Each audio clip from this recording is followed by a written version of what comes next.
truly interested in addressing the root causes of Nigeria's challenges, the APC has continued to condemn the media comments made by the former APC PCC director. Last week, Governor of Kaduna State, Nasir El-Rufai, dismissed her sessions and condemned the People's Democratic Party's campaign activities and even that of the Labour Party. Same condemnation was made by Festus Keyamo, SAN, the chief spokesperson of the Presidential Campaign Council of the APC. Joining us now from our Abuja studio for a right of reply to the many allegations of the ruling APC is Najaatu Muhammed, former chieftain and director of civil society organizations, APC Presidential Campaign Council. Good morning, Najaatu. Welcome to the morning show. Good morning. Good morning. Good morning, Aisha. It's good to see you again. The last time you were on this program was January 26, and there were reactions to some of the things you said on that program, on that day. One, Governor Nasir El-Rufai has responded to you. The APC Presidential Campaign Council has responded to you. Festus Keyamo has responded to you. I don't want to go into the details of their response. I'm sure you know what they said about you. But also, we have also received a reaction from the Nigerian Broadcasting Commission, NBC, which sanctioned Arise News and also has issued a penalty of 2 million naira. And in at least 2 paragraphs in that protest by the NBC, your name was specifically mentioned. And the statement is that the anchors refused to caution you when you were calling people names, senile, illiterate, people cannot recite the Saratu, or cannot lead prayers in the Muslim manner. So, Madam, today, just for you to be aware that there have been these reactions and, for you to be cautious how you throw those adjectives against people. It's good to have you. But quickly, what's your response to the allegations that you don't, whatever you said on the 26th, you didn't know what you were talking about, and that you are not a medical doctor anyway? How can you assess the health status of Asiwaju Bola Ahmed Tinubu? Well, I still stand by what I said, because every day, every single day, even look at the clip of Asiwaju when he was in Osun quite recently, in which he could not even remember how he got there or why he was there. So that is the problem. When people say that these are clips, well, what we are saying even right now is a clip. If what we are saying right now is just nothing, is just a fabrication, then every other thing is a fabrication.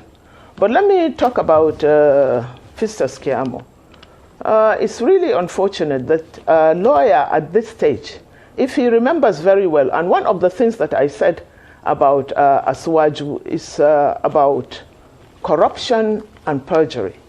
It was Festus Keyamo in 1999 that sued the Lagos State Assembly for clearing Asiwaju of perjury and a certificate forgery. He went as far as the Supreme Court, which even though he lost, but what I'm trying to say here is this. Was he lying? Was there a certificate forgery? Was there perjury? Did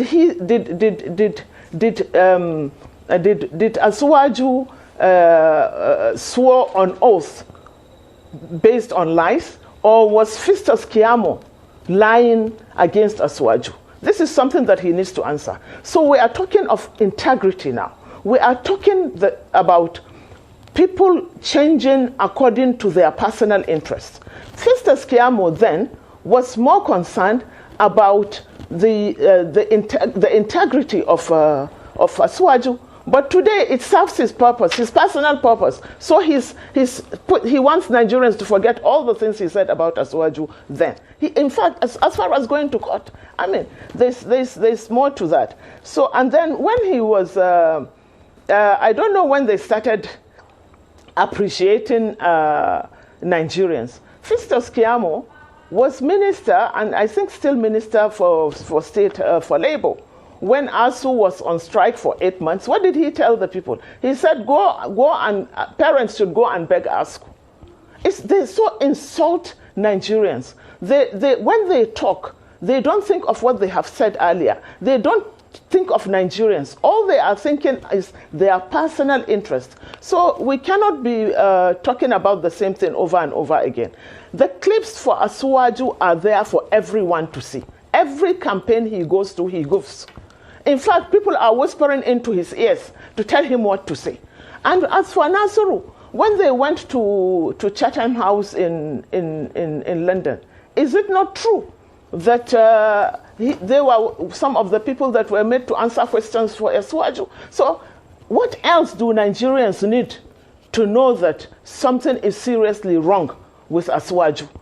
There's nothing that we need. Everything is explicit. The truth has been written on the horizon. So it's left to Nigerians.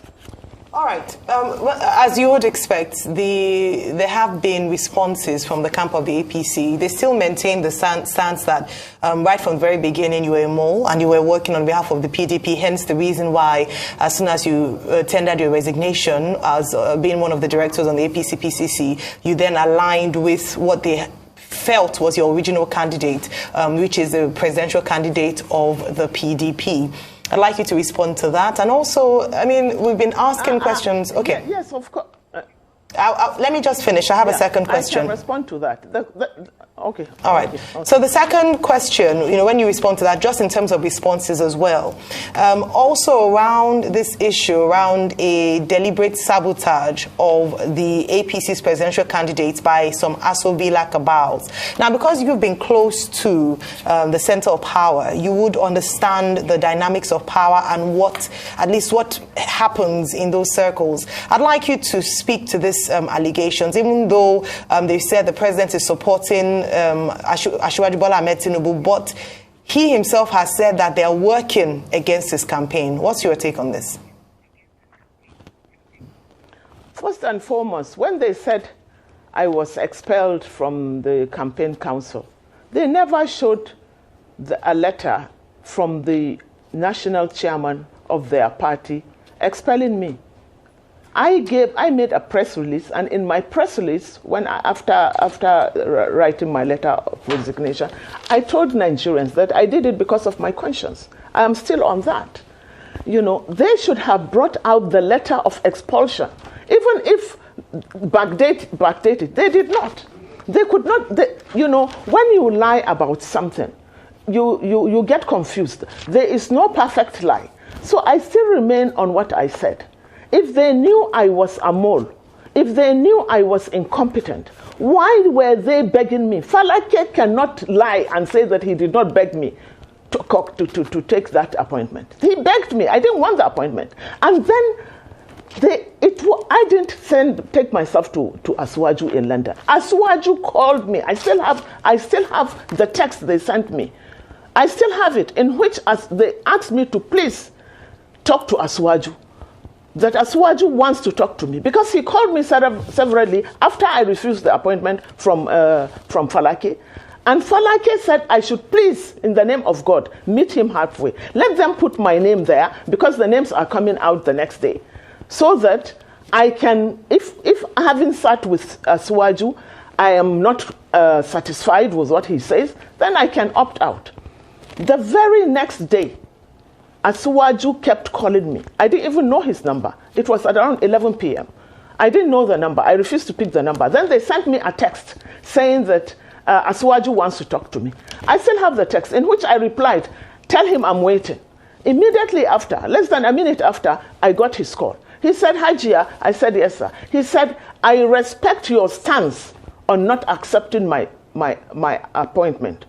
I said, sir, you know me. I was in ACN. Why didn't you call me to ask me whether I was interested or not? Why are you sending somebody? And at this point in time, I told him, I cannot be a zombie. I cannot follow anybody just off head. He said, in the name of God, can you see me so that we can discuss it? But meanwhile, know that I'm in London. Can you come to London? I said, yes, sir, I can. Then he said, can I buy you a ticket? I said, no, sir, I can afford my ticket. I bought my ticket the next day and got on a Lufthansa flight. So what did I go begging as well? The names were out before I saw Asiwaju. The names of myself as a co-director because they were not sure whether I would accept it or not after seeing Aswaju. So it's the only committee that had 2 directors, myself and another lady whom I really don't know.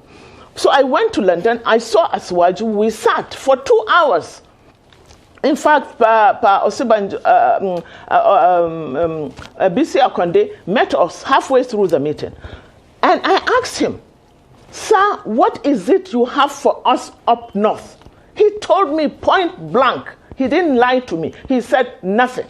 I said, "You mean you don't understand what is happening in the north? You don't understand our challenges on security, out of school children, the Almajiri and all this?" He said, "Well, if you have something for me, then you can write it out." That was what happened. I have never lobbied for anything. I think anything that I've ever gotten, I got it because I'm a businesswoman. But politically, no, let them go and look at my antecedents. Let them check my records. How many times was I made a minister? How many times was I made a senior special advisor? They go into public office to steal. And that is their psyche. It's all about personal. Everything is about personal interest. So for your next question, your next question is on the cabal. Yes. Well, what constitutes a cabal? We have to even try to understand what a cabal is. A cabal is a secret political group or faction that are like masked, but that they manipulate and control the system. They manipulate and control everything that runs in the government. That is what a cabal is. And let me tell you who one of the cabals is Aisha Buhari. Aisha Buhari that is talking today is part of the cabal. Yes, we knew the cabal of Abba Kyari's of late, the Mamandauras, that she couldn't even come out to say. When she started talking about the cabal, she glossed on it. She didn't have the guts to come out and name names. I named names. For the first time in Nigeria, I started to name names. But that's interesting. The point is that. No. It's still in line with what you're saying. It's still in line with what you're saying. With this, because this is you saying this, I just wanted to clarify that this is you saying that the First Lady is a member is one of the cabal. But recall that when Governor Governor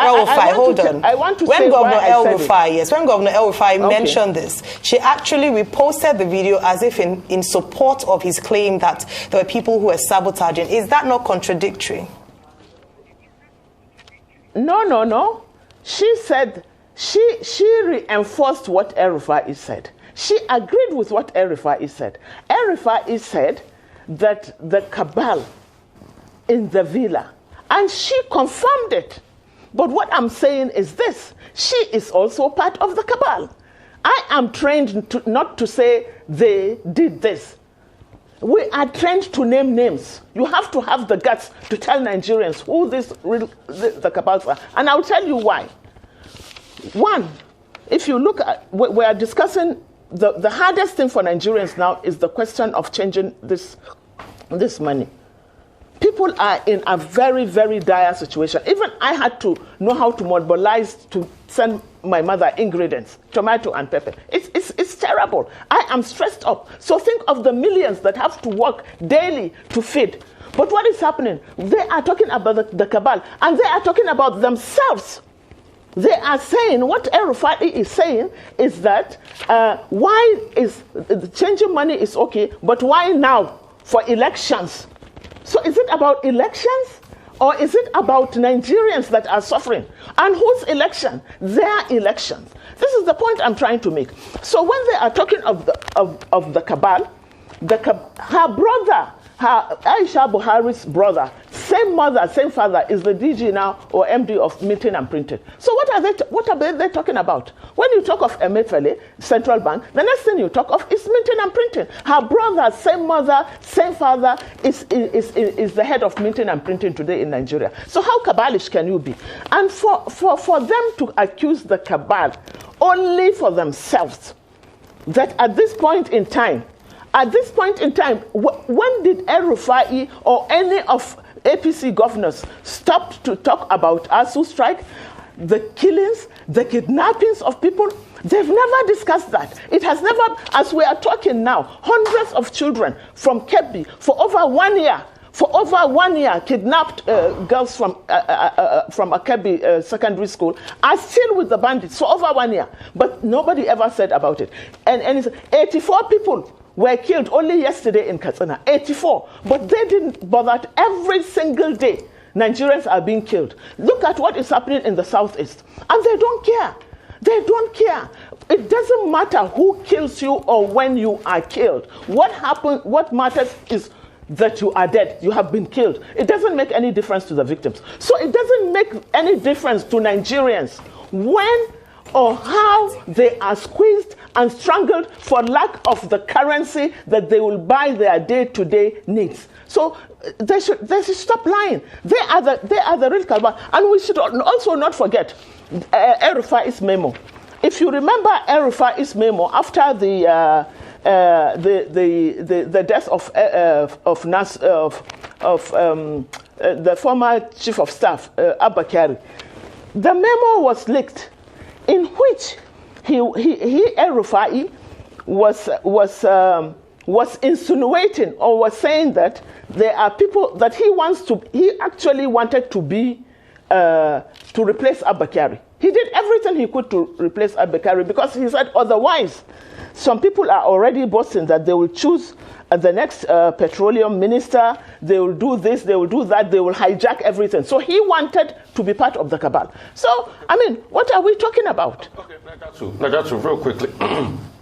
We'd like to first interrogate you because what the rebuttal a lot of the APC people are saying is that all these years you were together with them, you collected deals. Which part of it was what you confirmed the last time you were here about the Police Service Commission? So they're also saying that are you truly sure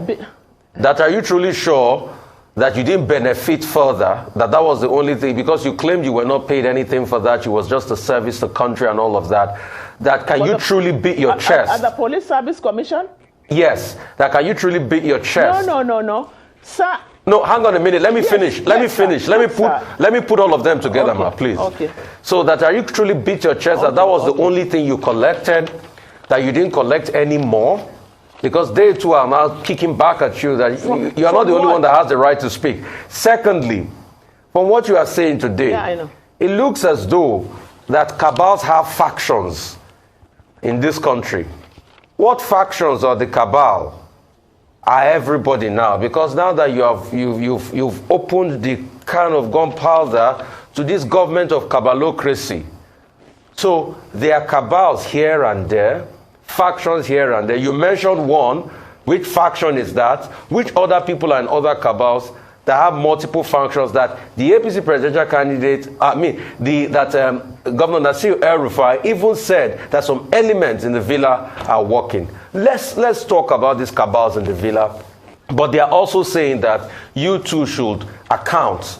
Were there other things you benefited? Was it only the Police Service Commission? That you should come out straight and not just say all of this because you've left the party now. It's sour grapes times for you. That's what they're saying.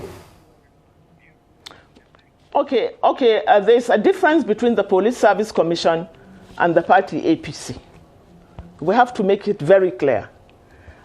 I am a part-time commissioner in the Police Service Commission. I am not a full-time commissioner. And as part, there are only 3 full-time commissioners. The chairman, Commissioner 1, and Commissioner 2. But myself and the other commissioners representing civil society, representing the media, I am representing women and the business community from the East. The 4 of us are not on salary. We have never been paid a salary. We are paid sitting allowances. So the books are there. So let everyone go and check. You see, these people don't see service. If I'd wanted to make money, I would have long been a minister. If I'd wanted to make money, because their psyche is that of service is not to the public, but service to self. So they can't see anything beyond that. And then about your second question on the factions of the cabal. Yes, there's a cabal that was led by the late Abba Kyari, may his soul rest in peace, and the reason why Aisha Buhari first started to attack the cabal, it was because she wasn't part of the cabal then. But she succeeded in throwing up Mamandora's things outside the villa. She physically threw them out. If you remember the case of the shootings in the villa, the gunshots in the villa, who made that? Aisha Buhari's cabal is made up of her children and her brothers. She determined the appointment of the former NISAL DG. She determined who is now her brother, same mother, same father, at the meeting and preaching. She sometimes determined, in fact, instruct service chiefs. So who is she? Is she not a cabal? Ajia. And then there is, of course, the other cabal. Ajia. Yes. Nigerians did not vote for... You know, sir, and let me talk about El-Rufai, for God's sake. About El-Rufai, let us look at the beginning of El-Rufai. But before talking about the beginning of El-Rufai and how he came about where he is today, I want to please refer people to to Obasanjo's book, My Watch, Volume 2, page 110 and 112, in which, and I quote, he said, my vivid recollection of El-Rufai, my vivid recollection of him is he has a penchant for lying, for unfair embellishment of stories, and his inability to sustain loyalty. He is a pathological purveyor of untruth and half-truths with little or no regard for integrity. That is why Obasanjo described El-Rufai in his book. And let me go ahead to cite examples of this. One, who brought El-Rufai to BPE? It was Atiku. It was on Atiku's recommendation that he was brought into the PBE. It was on Atiku's recommendation when Obasanjo wanted to restore the FCT original plan. He wanted somebody that he felt was strong enough to withstand the heat. So he asked Atiku for advice, and Atiku recommended El-Rufai. In fact, by the time El-Rufai went to the Senate for clearance, the Senate refused to clear him. It took the intervention of this same Atiku for him to be cleared. So what did he do? The first thing he did was to betray Atiku.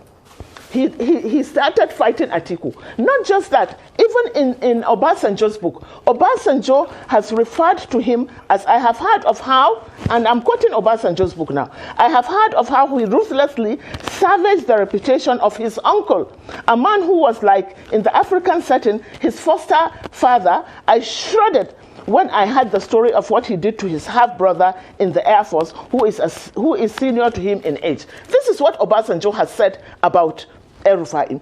So El-Rufai is a pathological liar. He is so shameless. He says things that suits him when it suits him. I don't think that is right, that Nigerians should continue to listen to people like that. When it suited him, before 2015, he had said all sorts of derogatory things about Muhammad Buhari. But by 2015, when he wanted to be governor, he came and knelt down before Buhari, because he's nothing in Kaduna without Buhari. In fact, he is so unpopular. His unpopularity in Abuja was transferred to Kaduna because of the demolitions.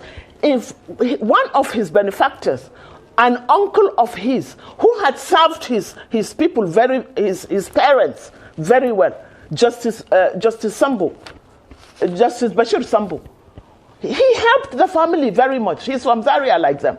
He helped El-Rufai's family. But his house was one of the first that El-Rufai demolished. So you see, and then even in Kaduna today, as he did in Abuja, what the impunity.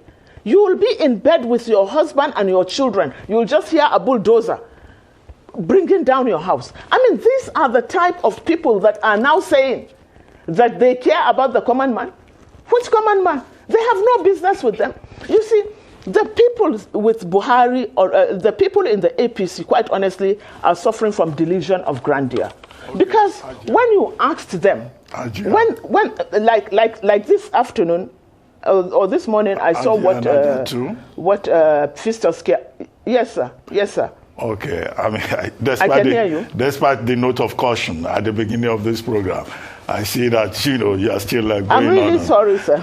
Anyway, no. A good friend of yours says, oh, that woman, she's radical by birth, by marriage, and by inclination. I'm sure you know one of your friends who describes you in that manner. But that whatever you do for God and for country. That's our bet.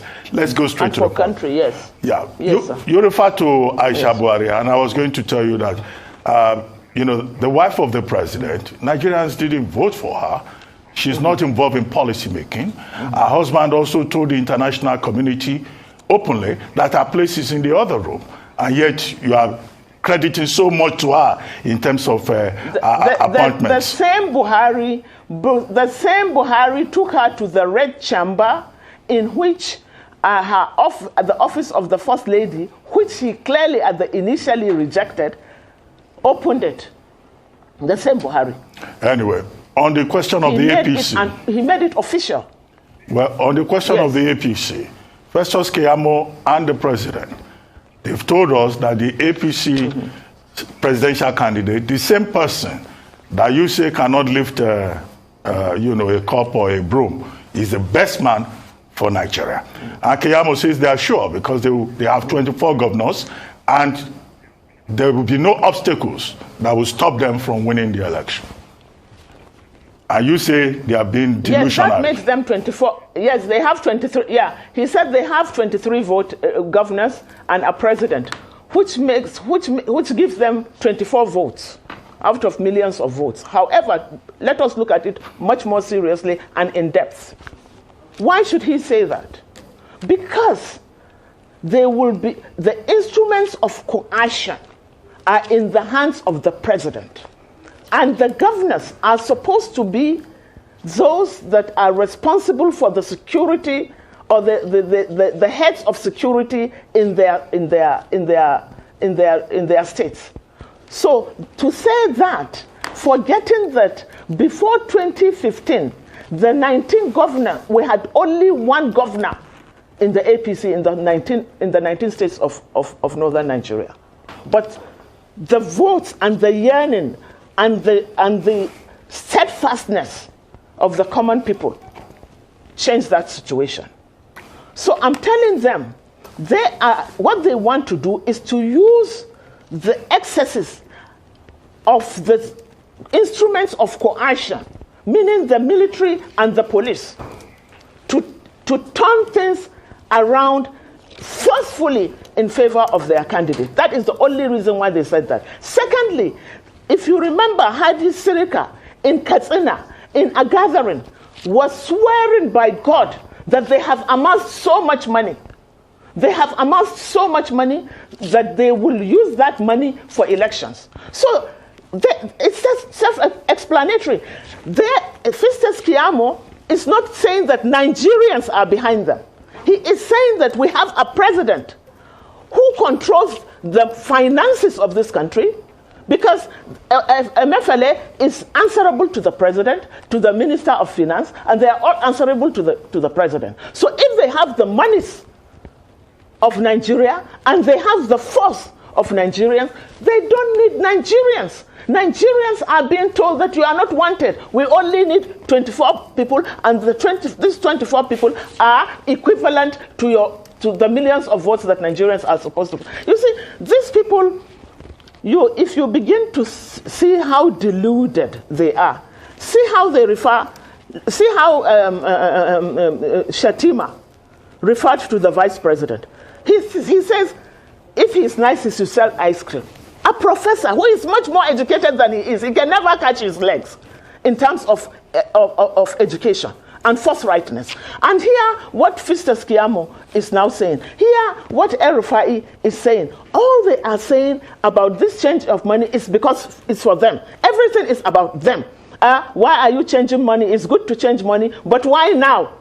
But what I'm saying is that the whole thing boils down to a government that is weak. If this government indeed knows that there are people that have stashed so much millions or billions cash in their in bullion firms and in their houses, why is the government not going for them? Well, it begins to confirm. It begins to confirm what the Keyamos and the El-Rufais are saying, because change of money is for them.